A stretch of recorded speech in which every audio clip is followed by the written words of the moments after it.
کسی شہر میں ایک شخص رہتا تھا۔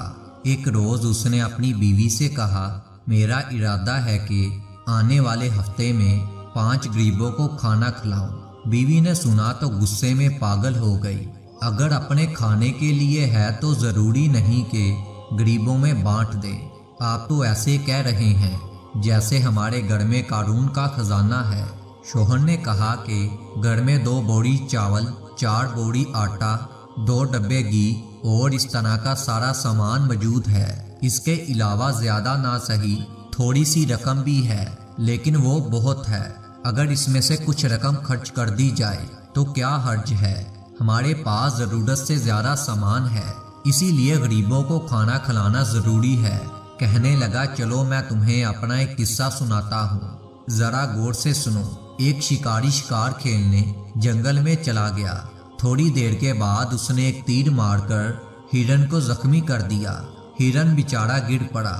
شکاری نے دوڑ کر اسے پکڑ لیا اور فوری طور پر ذبح کر ڈالا اور پھر اسے اپنے کندھے پر ڈال کر گھر کی طرف واپس چلا گیا۔ راستے میں خونخوار جانور ملا۔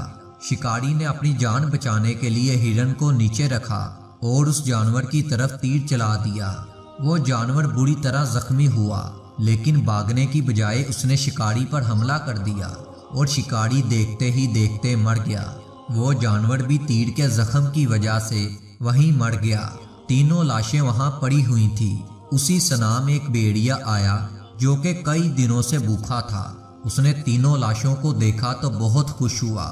باری باری انہیں سونگا، پھر دل میں کہنے لگا، اب مجھے کئی روز تک شکار تلاش کرنا نہیں پڑے گا۔ میں انہیں کہیں چھپا کر رکھ دوں گا اور جب بھی مجھے بھوک لگے گی تو میں نکال کر کھا لوں گا۔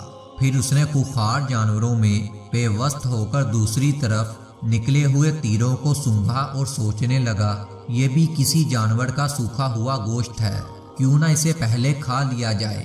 اس نے یہ سوچتے ہوئے زور سے تیر پر منہ مارا تو تیر سیدھا اس کے منہ میں گھس گیا اور بھیڑیا بھی تڑپ تڑپ کے مر گیا۔ اگر یہ بھیڑیا ایک ہی شکار پر فوکس کرتا اور زیادہ لالچ میں نہ آتا تو شاید اسے اپنی جان سے ہاتھ نہ دھونا پڑتا۔ اسی لیے میں تمہیں سمجھاتا ہوں کہ زیادہ مال و دولت جمع کرنا مناسب نہیں ہے۔ ہمارے آس پاس بہت سے لوگ ایسے ہیں جو فاقہ کشی پر مجبور ہیں، اور کچھ لوگ ساری زندگی جمع کرتے رہتے ہیں اور ایک دن مر کر سب کچھ دنیا میں ہی چھوڑ جاتے ہیں۔ انہیں اس مال کا کوئی بھی فائدہ نہیں ہوتا۔